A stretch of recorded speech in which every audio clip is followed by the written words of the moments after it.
Imagina por un instante que al nacer se te concede un don extraordinario, una chispa divina capaz de conmover las fibras más sensibles de la humanidad, pero junto a ese don, el destino te impone una condena irrevocable: nacer atrapado en el cuerpo de la criatura más despreciada de la tierra, un ser que evoca asco, pestilencia y muerte.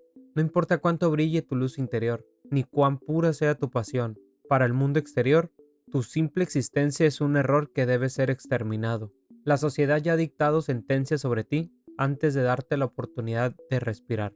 Esta no es una simple fábula infantil sobre la cocina francesa, es el núcleo de una de las exploraciones más profundas y desgarradoras sobre la condición humana que el cine nos ha regalado. Hoy desarmaremos los hilos invisibles de Ratatouille, una historia que bajo su colorida superficie esconde un retrato descarnado sobre el aislamiento, el síndrome del impostor y la eterna batalla para descubrir quiénes somos, cuando el mundo entero insiste en decirnos lo que deberemos ser.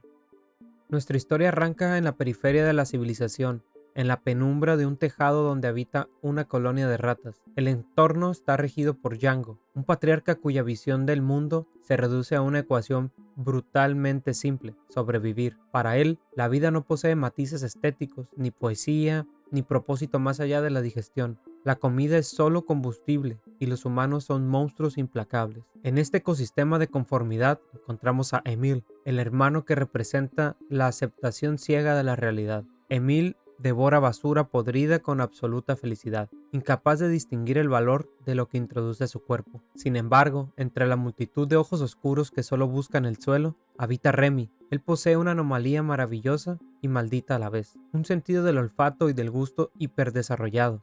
Mientras los suyos ven desperdicios, Remy percibe sinfonías de sabores, combinaciones químicas que transforman la realidad gris en un lienzo de colores vibrante. Su padre, al notar este talento, decide despojarlo de cualquier aspiración artística y lo convierte en el inspector de venenos de la colonia. Remy es obligado a oler miles de trozos de basura al día para garantizar la seguridad del grupo. Cumple su función, pero su espíritu se marchita. Su verdadera conexión con el mundo ocurre a través de las páginas desgastadas de un libro escrito por el difunto chef Auguste Gusteau, un hombre cuya frase revolucionaria decía: "Cualquiera puede cocinar", resuena en las paredes de su mente como un eco prohibido. Detengámonos un momento en este punto. La tragedia inicial de Remy es el reflejo exacto de lo que muchas personas experimentan en su vida cotidiana. Es el peso asfixiante de las expectativas ajenas. A menudo, la familia o el entorno social no ven tu talento como un camino hacia tu autorrealización, sino como una herramienta utilitaria para calmar sus propios miedos o cubrir sus necesidades. Te asignan un rol basado en la supervivencia económica o el conformismo, exigiéndote que dejes de mirar las estrellas para concentrarte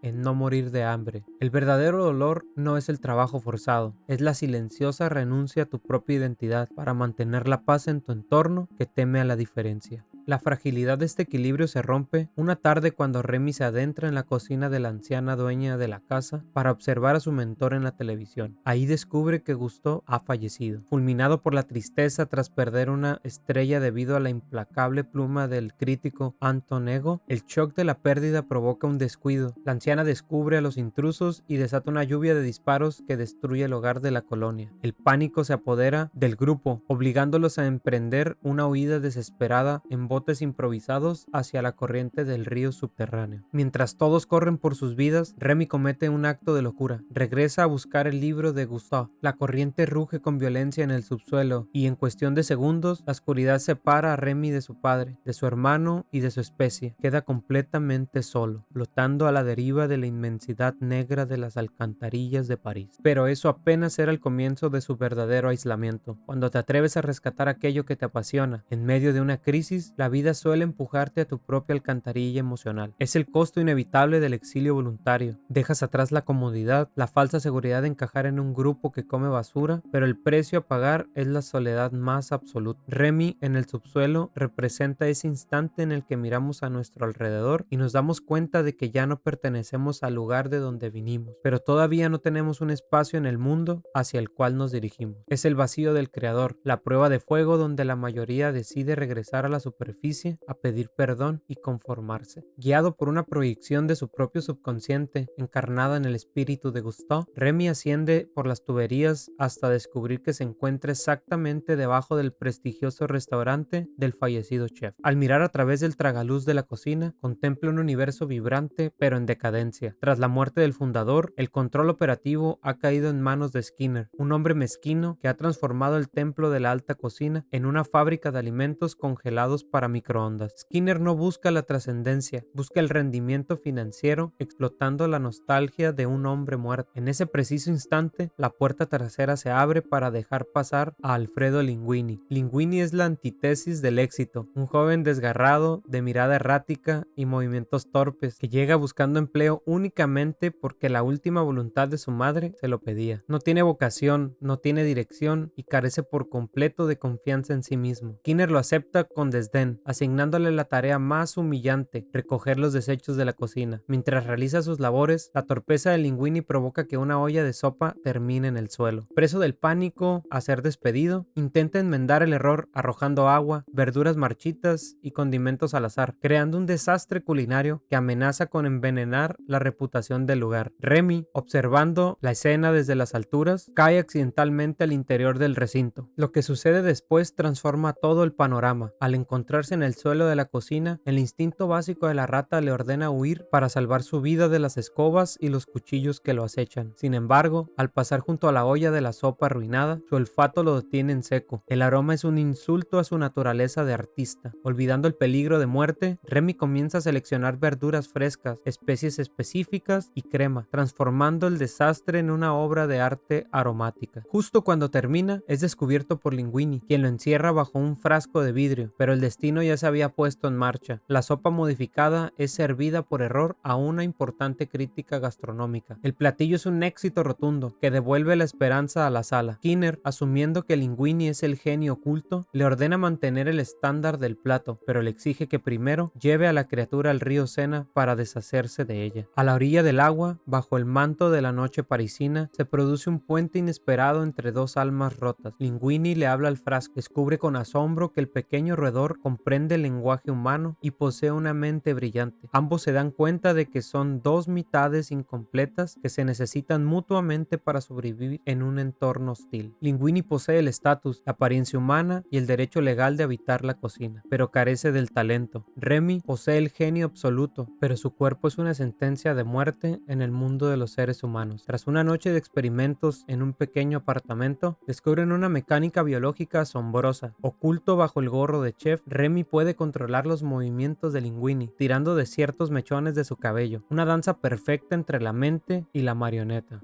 Y aquí es donde la película cambia por completo su eje dramático para introducirnos en una de las patologías psicológicas más comunes de nuestro tiempo, el síndrome del impostor. Linguini en la cocina, moviéndose con una gracia que no le pertenece, es el reflejo de cualquiera que ha alcanzado un puesto de relevancia, sintiéndose que en cualquier momento la máscara se le va a caer. Es el terror a ser descubierto como un fraude. La alianza entre Remy y Linguini funciona porque ambos externan sus carencias. Linguini presta su rostro para recibir los aplausos que no merece, mientras Remy se conforma con el anonimato de permanecer en el gorro con tal de experimentar la belleza de la creación. Es un pacto con el diablo, donde la identidad individual se disuelve en favor del reconocimiento social. Para someter al joven a una prueba de fuego, Skinner lo asigna bajo la estricta supervisión de Colette Tattoo. Colette es una persona fascinante. Es la única mujer en una cocina dominada por el rigor masculino, una guerrera que ha tenido que endurecer su carácter, afilar sus cuchillos y trabajar el doble de horas que sus compañeros para que su voz sea escuchada. Ella le enseña a Linguini las reglas inquebrantables del restaurante, la disciplina del corte y el respeto al legado de Gustav. Bajo los hilos invisibles de Remy, Linguini ejecuta cada instrucción con una maestría que empieza a enamorar a Colette y a despertar las sospechas paranoicas de Skinner. Sin embargo, el éxito es un territorio sumamente resbaladizo. Skinner, obsesionado con la idea de que el recolector de basura esconde un secreto, solicita una investigación investigación legal sobre el origen del muchacho. Tras analizar una muestra de ADN, descubre una verdad monumental. Linguini es el hijo biológico y legítimo heredero de Auguste Gusteau. El restaurante y toda la fortuna le pertenecen por derechos de sangre. Skinner intenta destruir las pruebas para salvaguardar su negocio de comida congelada, pero Remy interviene en una frenética persecución por las calles de la ciudad. Rescatando los documentos y entregándoselos a Linguini, Skinner es expulsado del establecimiento y el joven tímido se convierte, de la noche a la mañana, en el nuevo dueño del imperio gastronómico de París. Lo más interesante aún estaba por ocurrir. El ascenso al poder y la riqueza no tardan en corromper la frágil estructura psicológica de Linguini. Los reflectores de la prensa, los halagos de la alta sociedad y los aplausos constantes terminan por inflar su ego. Comienza a creerse dueño del talento que reside bajo su gorro. En las entrevistas presuntuosas, margina a Remy, tratándolo como una simple mascota imprescindible, olvidando que sin los hilos del roedor volvería a ser el chico de la basura. Al mismo tiempo, el pasado reclama a Remy. Su hermano Emile lo localiza y lo lleva ante Django. El viejo padre, intentando rescatar a su hijo de la ilusión del mundo de los hombres, lo conduce ante el escaparate de una tienda del centro de París. Allí, colgadas de ganchos de metales y atrapados en cepos oxidados, decenas de ratas muertas sirven como una advertencia silenciosa. Esto es lo que somos para ellos, sentencia Django. Remy queda atrapado en una encrucijada devastadora entre la lealtad a su sangre y el deseo irrenunciable de ser un artista. Esta fractura expone el peligro de perder el rumbo cuando se alcanza la cima. La ambición mal canalizada nos hace olvidar las raíces de nuestro propósito. Linguini se embriaga con la validación de un público que aclama una mentira, mientras Remy experimenta el dolor del creador que es despojado del crédito de su obra. En nuestra vida cotidiana, esto se traduce en esos momentos donde decidimos sacrificar la autenticidad de nuestras pasiones con tal de mantener el estatus o complacer las demandas de un mercado que solo premia la apariencia. Te conviertes en esclavo de tu propio personaje, alejando a las personas o a las ideas que te ayudaron a salir de la alcantarilla.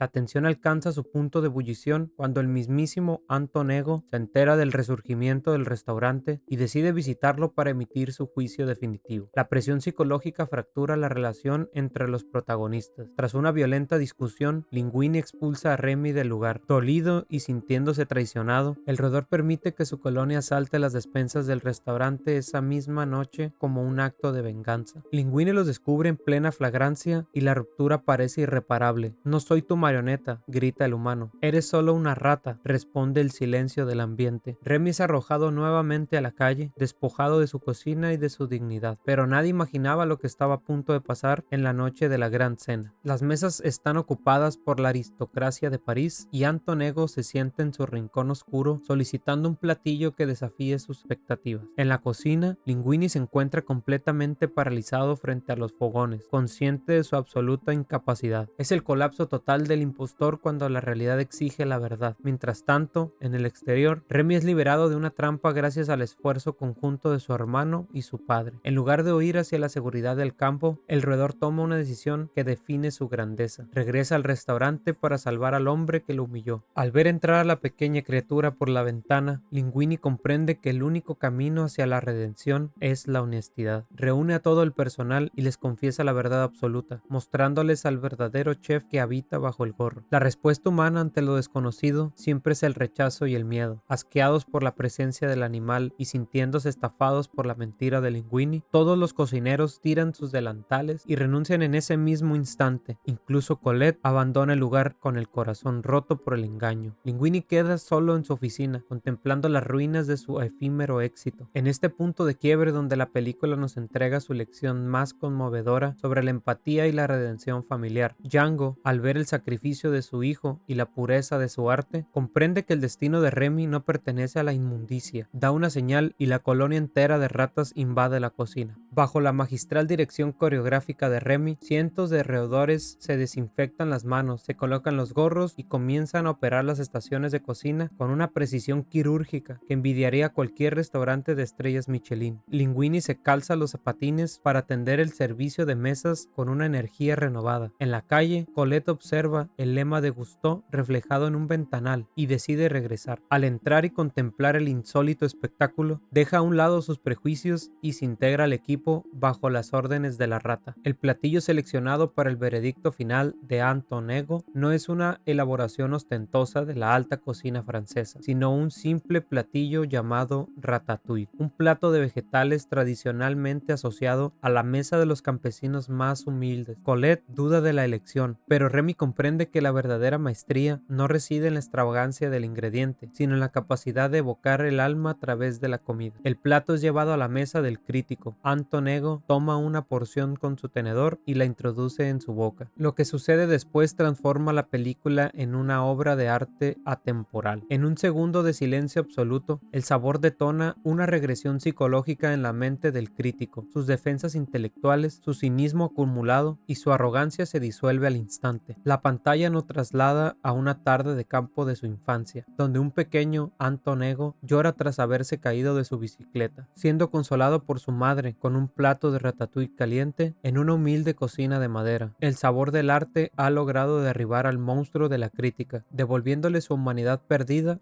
a través de la memoria del afecto. Anton Ego termina el platillo por completo y solicita conocer al creador de semejante maravilla. Linguini y Colette le piden que espere a que el salón quede completamente vacío para preservar la seguridad del lugar. En la quietud de la madrugada le presentan a Remy. El crítico escucha la historia de la rata cocinera sin emitir un solo juicio violento. Procesa la información en silencio, agradece la cena y se marcha a su hogar para redactar la reseña que cambiaría el rumbo de su propia existencia. Al día siguiente, las palabras de Anton Ego resuenan en las páginas del periódico como un testamento filosófico sobre el arte y el prejuicio humano. En su reseña, el crítico confiesa que el trabajo de juzgar el esfuerzo ajeno es una posición cómoda ante el valor de aquellos que arriesgan su persona en la creación de lo nuevo. Reconoce que el mundo suele ser despiadado con el talento emergente y admite su error histórico al haber despreciado el lema de Gusteau. Aunque el restaurante original es clausurado